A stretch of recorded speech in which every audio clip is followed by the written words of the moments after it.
Hey guys, welcome back. I hope you are having an amazing day. Let's get right into the stories. The first one is an entitled People story. You won't believe the crazy situation I got myself into last week at the grocery store. I'm still trying to wrap my head around how a quick trip for milk and eggs ended with some entitled Karen getting arrested right in front of me. Let me back up a bit and start from the beginning. I had just gotten off a long shift at the construction site and was stopping to pick up a few essentials on my way home. As I wandered down the aisles, grabbing what I needed, I noticed this middle-aged woman yelling at some guy over by the dairy section. Even from a distance, I could tell she was one of those "I want to speak to the manager" types. Now, I try not to get involved in other people's drama, but her screeching voice was impossible to tune out. I edged a little closer, curious to see what had her silk blouse in such a twist. That's when I realized the man she was berating wasn't wearing a store uniform at all. Yet she was tearing into him like he was a minimum wage employee. "Why are you just standing there staring at me?" she demanded. "Go get the manager. I've been waiting here for 10 minutes. The man held up his hands helplessly. "Ma'am, I don't actually work here. I'm just shopping like you." "That's ridiculous," she spat. "I know an employee when I see one. Now stop being lazy and do your job." At this point, I was trying not to laugh at the absurdity of it all.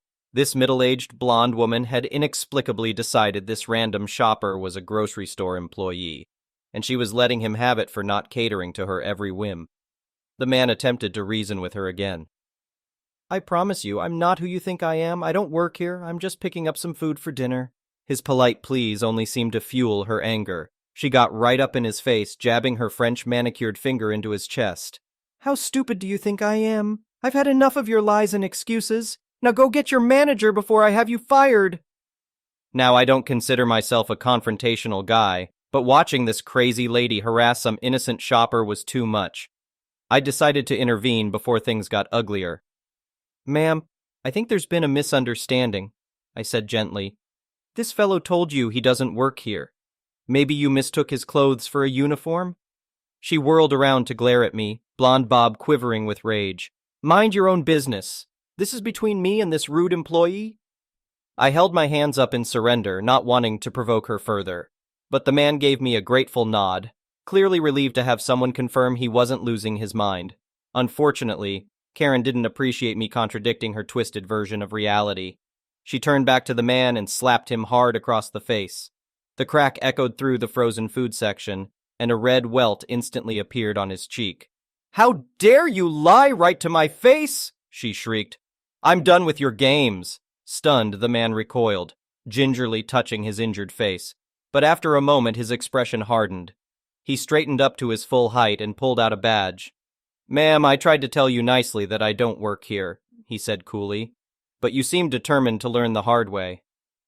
It took a few seconds for his words to penetrate Karen's enraged mind. But when they did, her face paled in horrified realization. This random guy she had abused wasn't an employee at all. He was an undercover cop. She immediately switched tactics, her voice dripping with faux sweetness. "Oh, officer, I'm so sorry for the misunderstanding. I thought you were being negligent. Please forgive me, I was just having a bad day." But her apology rang hollow after the way she had terrorized the man moments before. The damage was already done. With swift precision, the undercover officer grabbed her and spun her around to cuff her. "Ma'am, you are under arrest for assaulting an officer and disorderly conduct," he recited as he latched the metal bracelets around her wrists. Realizing her crocodile tears wouldn't get her out of this mess, she switched right back to rage mode.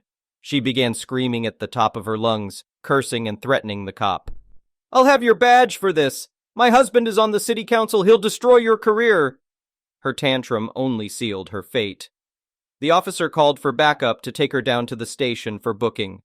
But Karen wasn't going quietly. When his fellow officers arrived, she made a break for it, high heels sliding comically across the slick supermarket floor. The cops chased after her as she dodged aisles and overturned displays in her desperate bid for freedom. But just as she was almost to the automatic doors, one of the officers drew his taser and took aim. The electrified prongs struck her right between the shoulder blades. With a garbled scream, Karen crashed face first into a pyramid of canned beans. The officers swooped in before she could recover. They slapped cuffs on her and hauled her to her feet. Her once perfectly coiffed hair was now a rat's nest, and bean juice dripped from her cheeks mixing with smeared mascara. She was the epitome of an unhinged lunatic. As Karen was dragged away, she continued making threats against the officers. But they ignored her ravings, knowing she was all talk. The undercover officer she had assaulted gave me a nod of thanks before following them out. And just like that, the ordeal was over. I stood there gaping, my cart forgotten. I had come for milk and left with one hell of a story. My neighbors will get a kick out of this one next time we're grilling in the yard. It just goes to show you never know what kind of crazy you'll witness when Karens are involved. The next one is a pro-revenge story. So this happened about 1.5 years ago, but I recently heard the news on how far my revenge went. I was a Navy enlisted service member and was stationed in Yokosuka, Japan for a few years before I got transferred back stateside. I worked in the main hospital that cared for service members and their beneficiaries. It's a small hospital, so everyone knows everyone. Shortly after I left, I caught wind of a new physician officer working in the radiology department. My friends would say he's horrible to work with, but that's nothing new. However, someone saw him print a letter, left it on his desk, and took a picture of it and sent it to me. He's requesting to move from enlisted housing to officer. Edit. Found out it's not a private letter. He did actually send it to housing, and most of the housing is run by enlisted members. For context, military housing is available for those who are married, have a family, or are qualified based on their rank and depending on the military base itself. Typically, officer housing is much nicer than the enlisted. In Yokosuka, housing is basically the same all around because it's overseas. But most of the housing are apartments, and each apartment complex is called a tower, for example, Fuji Tower. There are 9 towers, and 2 are for officers, since enlisted members outnumber officers by a lot. Now, one thing about the military, stuff happens. When getting stationed, it is the active duty member's responsibility to either apply for housing on or off base before arriving, depending on what is allowed. If there is limited space and you don't apply for housing on time, then you get put where there is space. So our new officer got placed in an enlisted tower. Mind you, enlisted members have families of their own, and other officers have been placed in enlisted housing before without an issue. Here are some quotes from his letter. And yes, this guy has a PhD. I have many valid objections to living in a building of almost all enlisted and even many lower enlisted being an officer. There is a lot of crime, violent actions, drug use, and alcoholism that happen in enlisted housing. There are also sexual assaults and other perverts. I have a good-looking family, a wife and 2 daughters aged 3 and 4. They are prime targets to be victims for these enlisted deviant activities. My family should be safe in housing that is with officers. Officers are much more respectable, and these types of deviant activities are incredibly rare compared to the deviant activities of enlisted being commonplace. Other officer families will not want to visit us because our family lives on enlisted housing. My children need to make friends with other officer children. My wife needs to make friends with other officers' wives. I need to make friends with other officers. Forcing an officer to live in a large apartment building with almost all enlisted is unethical. You get the idea. This guy basically looks down on all enlisted service members, assuming every single one is a drug user, pervert, pedo, criminal, etc. The kicker? He was an enlisted army member before going to officer school. In civilian terms, think of a manager that discriminates and calls all of his subordinates criminals, violent, alcoholics, pervs, drug users, etc. based on your job position, forgetting that some have a family and, maybe aren't any of those things. And he not only has the authority to ruin your work life, he can ruin your personal life, deny days off, make you stay late, write you up if he doesn't like you and not letting you promote. Safe to say, everyone was pissed and I have nothing to lose. I was separating soon and figured I'd have some fun before I get out. I created a burner Facebook account and posted the letter and the officer's picture on a popular military enlisted group page. Within 2 days it spread like wildfire, but I wasn't done yet. The military has something called challenge coins. Think of trading cards, but custom coins that come in many shapes and sizes. I designed one with his face and a big middle finger in the back. On top of that, I designed stickers to show how proud us deviants are. Other coin designs came from other people as well, but so far I think mine was more popular. I sold over 70 coins to the initial person who originally sent me the picture at a huge discounted price, so she can sell them for a profit for herself. So the officer's face is everywhere, because most people keep their coins displayed on their desk. No matter where the officer went at work, he would see his face on someone's desk. And since it didn't have his name on the coin, can't officially say it's him. I sold more stateside, and even some got sent to Europe. I made about $3,000 overall, which was nice. The story even got featured on the online naval newspaper and on 2 popular YouTube channels. And if you're military, you know the only time big military care is when it's too big to sweep under the rug. This story got the officer sent up to captain's mast, which is like Navy court. He tried to say his wife was the one that wrote the letter, but no one is buying it because her writing style is way worse.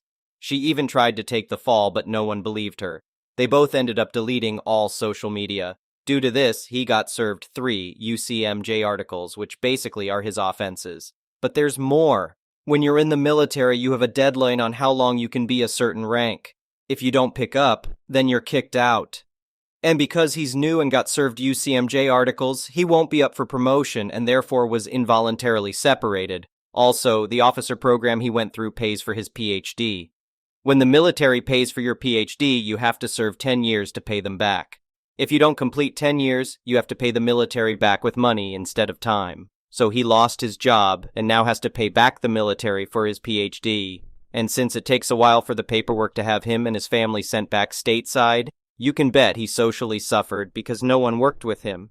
The next one is a petty revenge story. So the call about the long grass was kind of the last straw thing. The backstory is, my grandpa passed away 2 years ago, and I moved into his house. He was pretty healthy, but he let the yard go down a bit.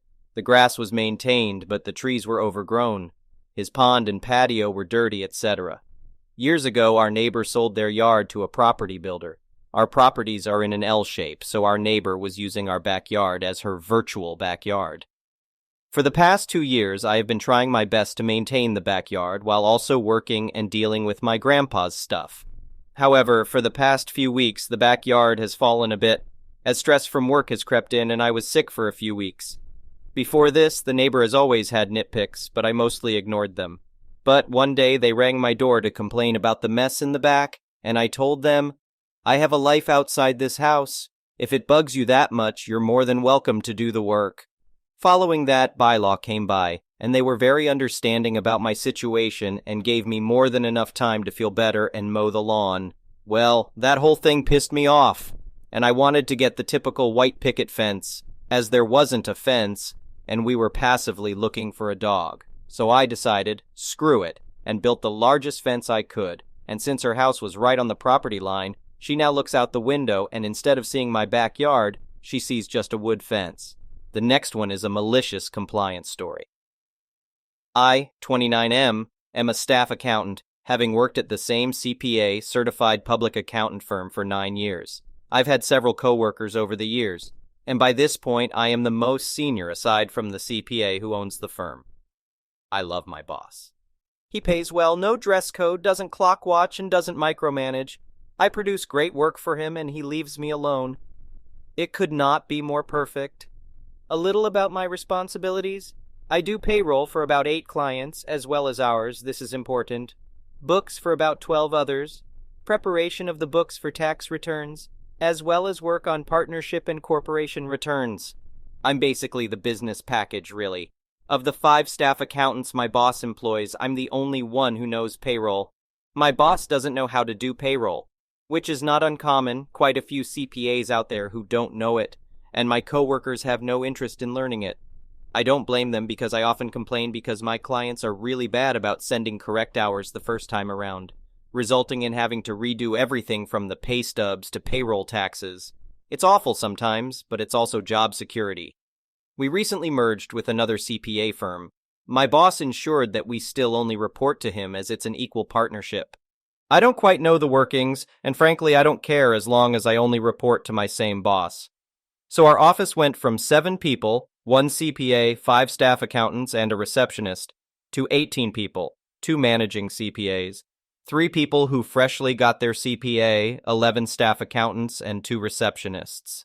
The other CPA firm was using ADP, third-party payroll service, for their payroll because it's just not a thing anyone knew there. So my boss asked me if I was fine taking on additional employees in ours, which I told him I was since we get paid monthly. The managing CPAs will be managers from here on out. The other CPA firm we merged with made it pretty clear that they didn't like us. I presume it's because their boss was a complete tight-ass. He was the very opposite of my boss. The dress code was always semi-formal, and he was just always on someone about something that was wrong. Me having been there the longest, I was highest on the weird office hate thing.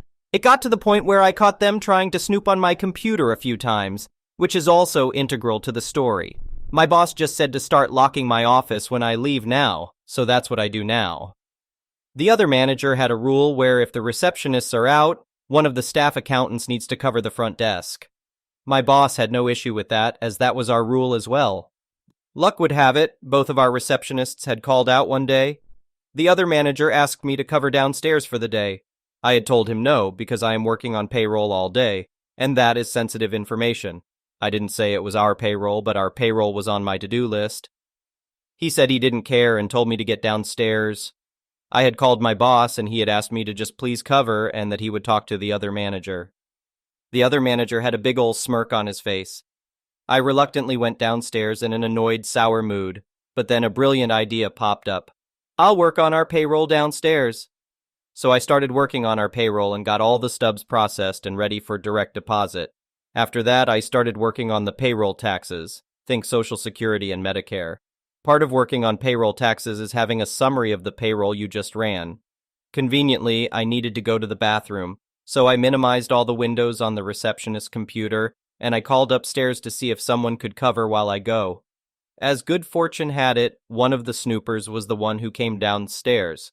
So I went to the bathroom, and I took a little longer than normal because why not?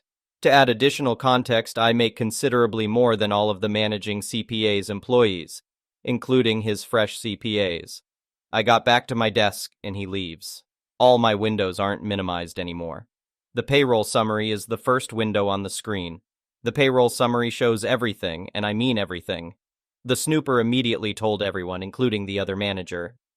Now all my coworkers already had an idea of what I made. However, the other employees were livid. None of the other employees wanted to work unless they made what I made. The other manager was seconds from blowing a gasket, but he knew there was nothing he could do to me. I asked my boss to show him the cameras pointed at the reception desk so he could see exactly what happened. It was all there on camera that he was going through my work. Needless to say, I don't cover the front desk anymore, and his employees' morale dropped hard. I do feel bad for them, though, even if they are jerks to me.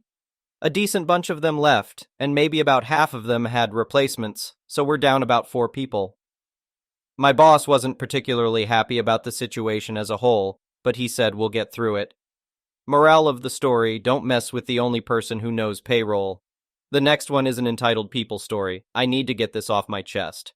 As some of you may know, I'm a capybara farmer, and recently, due to the viral trend around these amazing creatures, my peaceful capybara farm has turned into a hotspot for self-entitled content creators looking for their next big viral video. They've trespassed, they've stolen, and they've subjected my capybaras to stressful, inappropriate behaviors.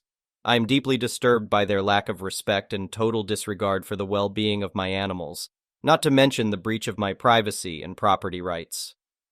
But things escalated beyond belief. Just last week, one of these trespassers, a man looking for some adrenaline-filled footage, decided it would be a great idea to wrestle a capybara. Not only is this incredibly distressing for the animal, it's also dangerous. And surprise, surprise, the man ended up seriously injuring losing part of his genitals. This man, the one who trespassed and harassed my animals, is suing me. Apparently, he thinks I'm responsible for damage to his reproductive organs that occurred while he was illegally on my property and distressing my animals.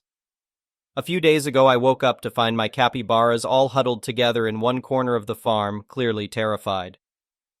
Upon investigating, I found a person dressed in a homemade capybara costume, trying to live amongst them for a 24 hours living as a capybara challenge. It's clear there was some sort of sexual element. Not only had they trespassed onto my property in the dead of night, but they were also equipped with various props and toys they thought capybaras played with. A beach ball and a squeaky toy, amongst other less tasteful things.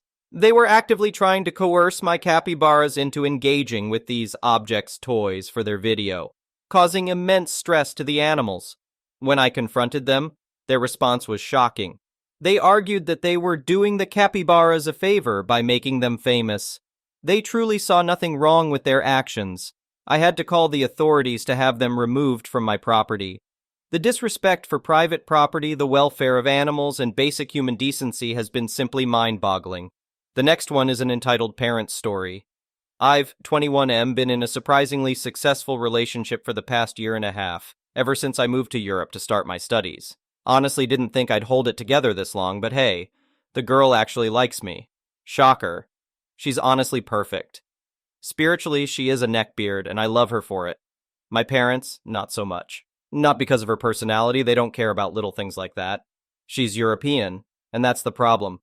My parents belong to a minority in the Middle East. We believe in a lot of things, but the kicker is that if you marry outside your faith, you get excommunicated, disowned, not allowed back in the village, the whole shazam. And since there's so little of us, privileges are handed out so that finding the love of your life would still be possible. Dude down the street assaulted a child. It's fine, we'll just introduce my daughter to him. I'm sure he's a good man. Son fell in love with your niece? It's fine, matters of the heart are complicated. Your daughter fell in love with an Englishman after 8 years of living in England. Burn her at the stake. I feel like my mom genuinely thought that I was going to move back home to the village and meet someone there, like she and her siblings did. But surprise, surprise, I wasn't a fan of it, especially since her siblings consist of her sister, who married a man 20 years younger than her brother, who married his cousin, and her other brother, who's on his third marriage, with a woman who can only be described as a vanilla-flavored biscuit. Ever since I got into a relationship, my parents have been relatively supportive. I feel like my mom was just glad I'm not gay, since I wasn't like the other boys in high school, and my dad, in true dad fashion, was just happy I was getting some. 1.5 years later, they started showing their concern. My dad regularly sits me down for talks about our heritage, and my mom regularly jokes about setting me up with my future bride. Whenever I bring up something remotely serious about my girlfriend, they get visibly upset. I'm in a position right now where I possibly have to move cities. The fact that I want to stay where I am because I'm not exactly enthusiastic about leaving my girlfriend and the life I've built here caused them to short circuit. All of a sudden, my poor academic performance wasn't due to my many mental health problems or COVID or just my lack of interest in the subject. It was the witch who seduced me and led me astray, because their golden boy is definitely incapable of making poor decisions himself. So yeah, it got to a point where they're trying their hardest to force me to move cities, just to get away from my girlfriend. They're arguing about it every phone call now, and if I just give it time, they're going to add the financial pressure on top of that. That's fun. I just really hope they mellow out soon. If not for me, for my siblings' sakes. I'm the oldest, so I get the brunt of the generational friction, but I only hope it gets better when they get older. Thank you for watching. I would really appreciate it if you could like the video and subscribe to our channel if you haven't already. We'll see you again tomorrow.